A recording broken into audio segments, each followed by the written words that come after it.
நற்செய்தி வாசகம். வழியும் உண்மையும் வாழ்வும் நானே. யோவான் எழுதிய தூய நற்செய்தியிலிருந்து வாசகம்.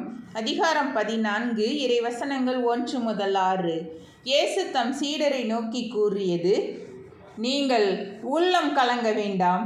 கடவுளிடம் நம்பிக்கை கொள்ளுங்கள், என்னிடம் நம்பிக்கை கொள்ளுங்கள்.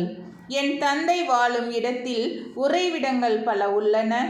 அப்படி இல்லையெனில் உங்களுக்கு இடம் ஏற்பாடு செய்ய போகிறேன் என்று சொல்லியிருப்பேனா? நான் போய் உங்களுக்கு இடம் ஏற்பாடு செய்த பின் திரும்பி வந்து உங்களை என்னிடம் அழைத்து கொள்வேன். அப்போது நான் இருக்கும் இடத்திலேயே நீங்களும் இருப்பீர்கள். நான் போகும் இடத்திற்கு வழி உங்களுக்கு தெரியும் என்றார். தோமா அவரிடம், ஆண்டவரே, நீர் எங்கே போகிறீர் என்றே எங்களுக்கு தெரியாது. அப்படி இருக்க நீர் போகும் இடத்திற்கான வழியை நாங்கள் எப்படி தெரிந்து கொள்ள இயலும் என்றார். இயேசு அவரிடம், வழியும் உண்மையும் வாழ்வும் நானே.